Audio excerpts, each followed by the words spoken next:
सुंदरनगर में एक मशहूर पकौड़े वाला रहता था। नाम था उसका चंदू।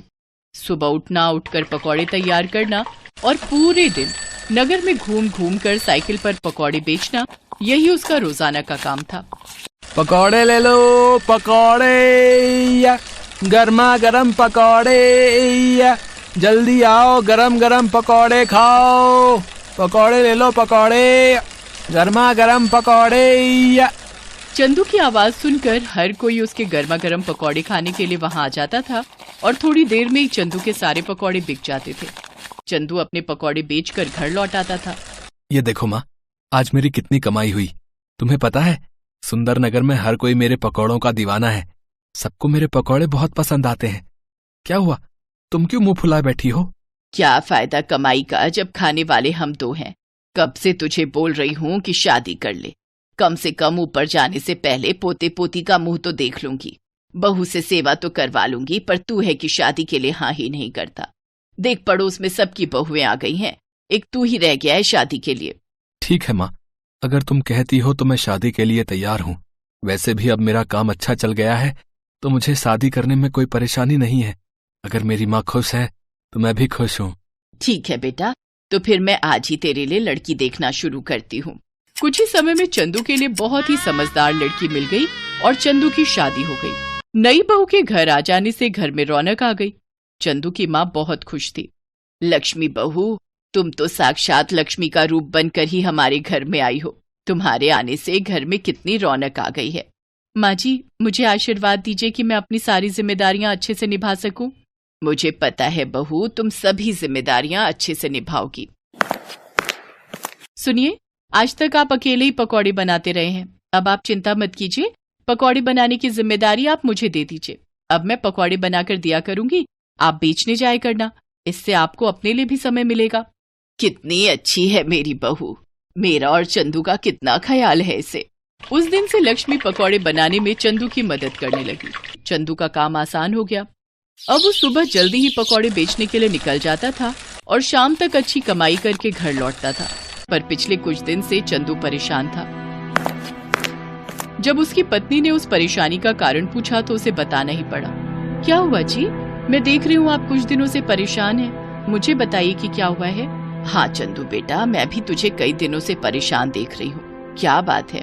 पता नहीं, कुछ दिनों से मैं जब पकौड़े बेचने के लिए निकलता हूँ तो मेरा टोकरा भरा हुआ होता है, पर बाजार तक पहुँचने में मुझे ऐसा महसूस होता है कि मेरे टोकरे में से कुछ पकौड़े गायब हैं। पकौड़े गायब हैं? पर बेटा, आज तक ऐसा कभी नहीं हुआ। कोई बात नहीं, मैं कुछ ज्यादा पकौड़े ही बना दूंगी। कई बार पता नहीं चलता, हो सकता है आपके मन का वहम हो। हाँ, ये भी हो सकता है मेरे मन का वहम हो। कल मैं थोड़े ज्यादा पकौड़े ले जाऊंगा। अगले दिन चंदू थोड़े ज्यादा पकौड़े लेकर जाता है, पर उस दिन भी चंदू देखता है कि पकौड़े थोड़े कम हैं।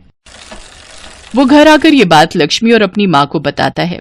अरे मेरे बच्चे को पता नहीं किसकी नजर लग गई है। कोई भूत प्रेत पकौड़े चुरा कर भाग रहा है क्या? मुझे तो दाल में कुछ काला दिखाई देता है। अच्छा एक बात बताओ, जब तुम पकौड़े बेचने के लिए जाते हो, क्या कहीं कुछ देर के लिए रुकते हो? मैं जब पकौड़े बेचने जाता हूँ तो रास्ते में बस मैं पानी पीने के लिए नदी किनारे रुकता हूँ। बस, मैं सारी बात समझ गई। अब तुम देखते जाओ मैं क्या करती हूँ। कल के बाद तुम्हारी ये समस्या हमेशा के लिए दूर हो जाएगी। तुम ऐसा क्या करने वाली हो? बस देखते जाओ, जैसे जैसे मैं कहूँ तुम वैसे ही करना। लक्ष्मी बहुत ही समझदार थी। अगले दिन जब चंदू पकौड़े बेचने के लिए निकला तो वो नदी के पास पानी पीने के लिए रुका और फिर से अपने पकौड़े बेचने के लिए चला गया। चंदू पकौड़े बेचकर घर आ गया। अब तुम नगर के राजा के पास जाओ और अपनी ये समस्या उन्हें बताना। चंदू नगर के राजा के पास गया और पकौड़े चोरी होने की बात कही और आज उसने जो किया वो बात भी उसने राजा के कानों में डाल दी। तुम्हें न्याय जरूर मिलेगा। चोरों को जल्दी ही पकड़ा जाएगा। नगर में ढिंढोरा पिटवा दिया जाए। चंदू खुशी खुशी घर आ जाता है। नगर में ढिंढोरा पिटवा दिया जाता है। अब बारी थी असली चोरों को पकड़ने की। क्या तुम्हें लगता है लक्ष्मी, अब चोर पकड़े जाएंगे? बिल्कुल पकड़े जाएंगे। मैंने तरकीब ही ऐसी लड़ाई है। चोर तो ये भी नहीं जानते कि उस दिन तुम पकौड़े बेचने बाजार गए ही नहीं। मैंने सिर्फ उन चोरों को पकड़ने के लिए वो पकौड़े तैयार किए थे। उन चोरों के हाथ पर गोंद लगे हुए पकौड़े अच्छे से चिपक गए होंगे। मैंने ऐसा गोंद तैयार किया था जो छुड़ाए नहीं छूट सकता। चोर तो अपने हाथों में पकौड़े चिपके हुए देखकर परेशान हो रहे होंगे, पर राजा जी द्वारा जो खबर उन्हें मिलने वाली है उससे वो बहुत खुश हो जाएंगे। लक्ष्मी ने पकौड़ों पर चिपचिपा गोंद लगा दिया था, जिससे पकौड़े उन चोरों के हाथ पर चिपक जाएं, जो चंदू के पकौड़े चुराते थे। राजा द्वारा नगर में ढिंढोरा पिटवा दिया जाता है। सुनो सुनो, ध्यान से सुनो। राजा वीरभान ने कल रात को एक सपना देखा था, जिसमें उन्होंने कुछ ऐसे लोग देखे थे जिनके हाथ में पकौड़े चिपके हुए थे। राजा वीरभान ने सपने की बात राजगुरु से कही है। राजगुरु का कहना है, यदि सच में ऐसे लोग मिल जाएं, तो राजा वीरभान के लिए बहुत ही शुभ है।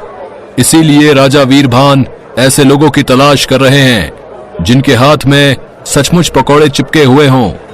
क्या हमारे राज्य में ऐसा कोई है जो ये इनाम पाना चाहता है, तो वो राजा वीरभान के पास जा सकता है। जो भी ऐसा चमत्कारी व्यक्ति राजा वीरभान से मिलेगा, उन्हें राजा वीरभान की तरफ से 1000 स्वर्ण मुद्राएं इनाम में दी जाएंगी। अरे भाई, ये तो सोने पे सुहागा हो गया।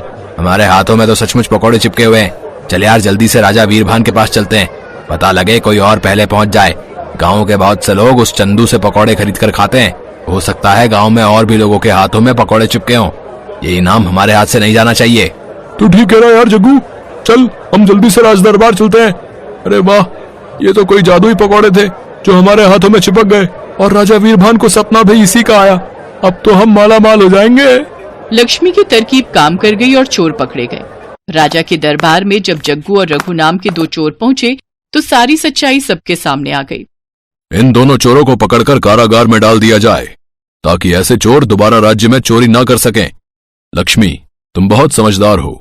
हमारे राज्य में तुम जैसी समझदार प्रजा का होना बहुत जरूरी है। उपहार स्वरूप ये 1000 स्वर्ण मुद्राएं हम तुम्हें देते हैं। ये तुम्हारी समझदारी का इनाम है।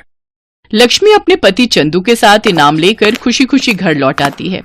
मैंने तो पहले ही कहा था, हमारी बहू अपने नाम के साथ साथ सचमुच लक्ष्मी का रूप बनकर घर में आई है। जीते रहो मेरे बच्चों, हमेशा खुश रहो।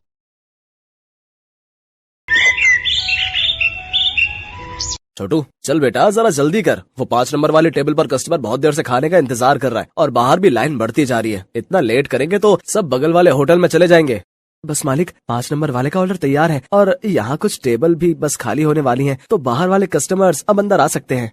ये है सत्यभान और इसका होटल अतिथि देवो भव। जैसा इस होटल का नाम था, ठीक वैसा ही यहाँ का काम था। होटल के अंदर आने से पहले हर कस्टमर का तिलक किया जाता था और फिर बड़े ही सम्मान के साथ उसे बिठाकर खाना परोसा जाता था। इस अनोखे तरीके की वजह से ही सत्यभान का ये होटल बहुत मशहूर था और बड़ी दूर दूर से लोग यहाँ खाना खाने आते थे। होटल के खाने का बढ़िया स्वाद और यहाँ की साफ सफाई भी एक बड़ी वजह थी कि आसपास के कई होटलों और ढाबों को छोड़कर कस्टमर सत्यभान के पास ही आते थे। सर, मेरा नाम रमन है। मैं पब्लिक टाइम्स अखबार से आया हूँ। मुझे आपका इंटरव्यू करना है। अच्छा, हाँ, क्यों नहीं, आइए आइए। रुकिए, पहले मैं आपका तिलक करूँगा। हाँ, अब ठीक है। अब आप यहाँ आराम से बैठिए। छोटू, जल्दी से साहब के लिए गर्मा गर्म कचौड़ियाँ और बढ़िया चाय तो लेकर आ। हाँ तो सत्यभान जी, सबसे पहले मैं आपका पूरा होटल और यहाँ की किचन देखना चाहूंगा। वैसे सुना तो मैंने ये है कि आप किसी को भी अपनी रसोई में लेकर नहीं जाते, लेकिन मुझे तो आपके वहाँ लेकर जाना ही होगा, वरना ये इंटरव्यू अधूरा रह जाएगा। अरे बस, वो बात ऐसी है कि आप तो जानते ही हैं, होटल के बिजनेस में सारा खेल खाने में इस्तेमाल होने वाले मसालों और रेसिपी का ही है, और यहाँ मैंने और मेरे साथियों ने बड़ी मेहनत से ये सब तैयार किया है। अच्छा, लेकिन आपके यहाँ जो लोग काम करते हैं, मतलब आपके साथी, अगर उनमें से किसी ने धोखा दिया तो?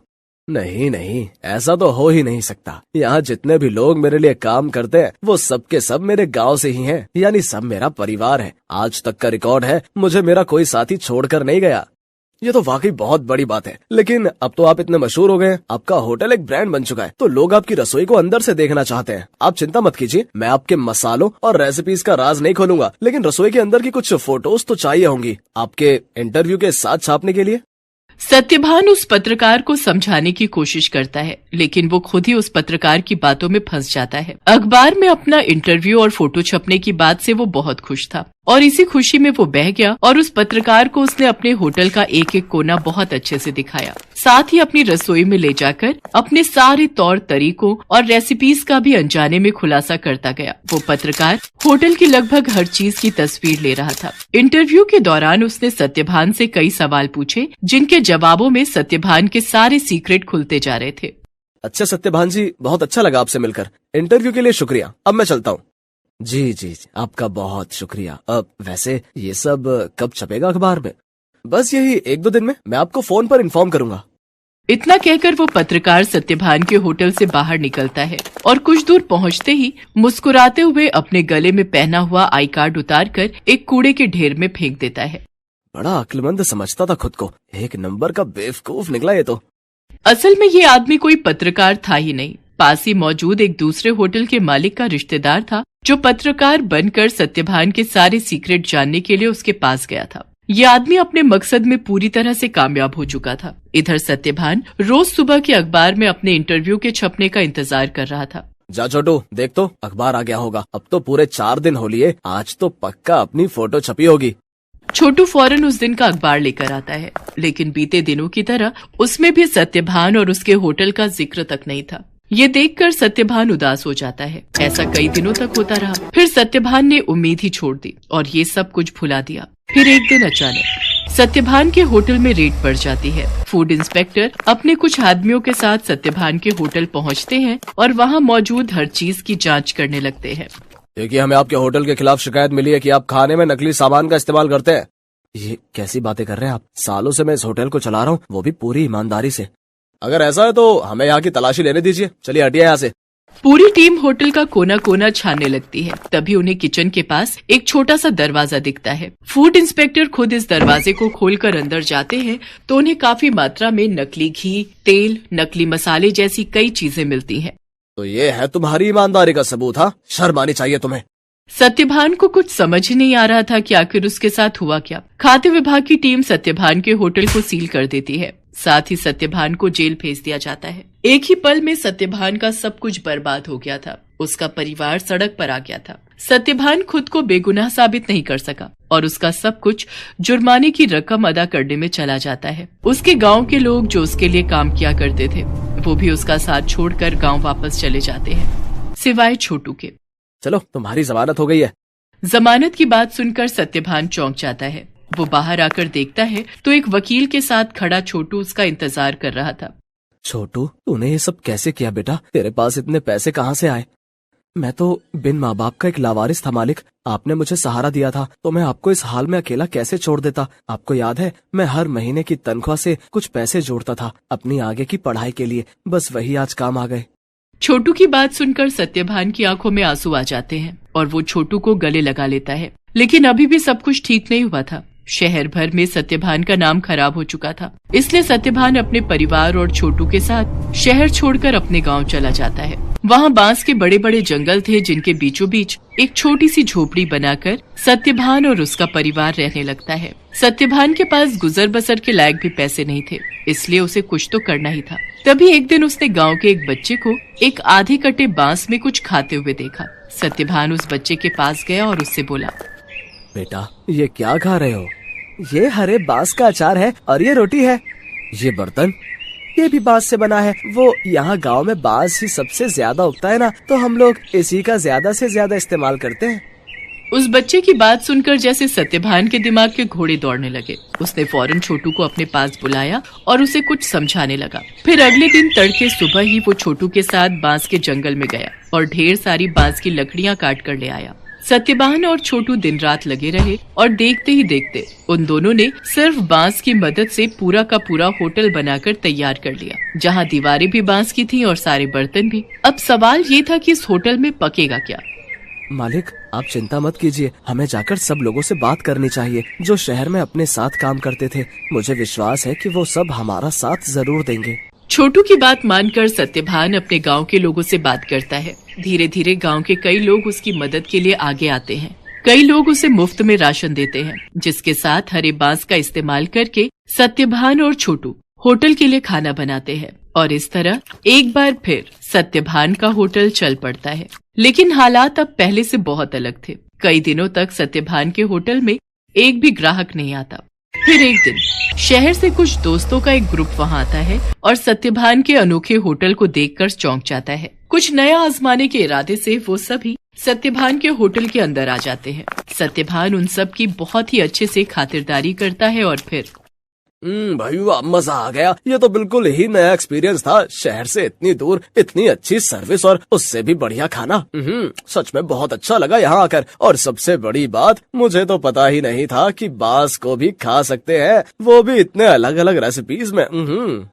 सत्यभान के खाने और अलग किस्म के होटल की तारीफ वो सभी दोस्त अपने दूसरे दोस्तों से जाकर करते हैं, जिसके चलते और भी लोग खास तौर पर सत्यभान के होटल में खाना खाने वहां पर आते हैं। सत्यभान की सर्विस और खाना बहुत जल्दी अपना पहचान बना रहा था। लोग शहर के हाई फाई होटल छोड़कर सत्यभान के पास गांव में आ रहे थे। धीरे धीरे सत्यभान की गाड़ी पटरी पर आने लगती है और उसके पुराने साथी जो गाँव में ही थे वो भी उसके पास काम पर लौट आते हैं। मालिक, भगवान की दया से अब सब ठीक हो रहा है, लेकिन अब तक ये समझ नहीं आया कि आखिर वो सब नकली सामान उस दिन अपने होटल में आया कहाँ से। ये पहेली तो सच में सुलझानी ही होगी छोटू। मुझे लगता है मुझे कुछ करना चाहिए। सत्यभान के पास अब इतने पैसे जमा हो चुके थे कि वो अपने खिलाफ रची गई साजिश की जांच करवा सकता था। वो अपने केस को रीओपन करवाता है और एक प्राइवेट डिटेक्टिव की मदद से सारा सच बाहर निकलवाता है। असल में रमन जो सत्यभान के पास पत्रकार बनकर आया था, ये सब उसके और उसके रिश्तेदार की सांठगांठ थी, जो सत्यभान के पुराने होटल के पास ही अपना होटल चलाता था। साथ ही सत्यभान की तरक्की से जलता भी था। रमन के द्वारा जुटाई गई जानकारी की मदद से ही वो सारा नकली सामान रातों रात चुपके से सत्यभान के होटल के अंदर पहुंचाया गया था। प्राइवेट डिटेक्टिव ने सारे जरूरी सबूत जुटा लिए थे, जिनकी मदद से दूध का दूध और पानी का पानी हो गया। दोषियों को सजा मिली और सत्यभान को उसकी खोई हुई इज्जत। शहर में मौजूद सत्यभान की सारी संपत्ति उसे वापस मिल जाती है, जहां सत्यभान फिर से अपना होटल शुरू करता है, लेकिन बिल्कुल नई थीम, नए तौर तरीकों और नई रेसिपीज के साथ। Best buddies. Hello friends, thanks for watching this video. अगर आपको ये वीडियो पसंद आया है तो प्लीज लाइक, सब्सक्राइब, कमेंट्स करें इस वीडियो पर और हाँ, शेयर करना भी ना भूलें। और भी मजेदार वीडियो देखने के लिए नीचे दिए गए बेल आइकॉन को दबाएं। देखते रहिए बेस्ट बडीज।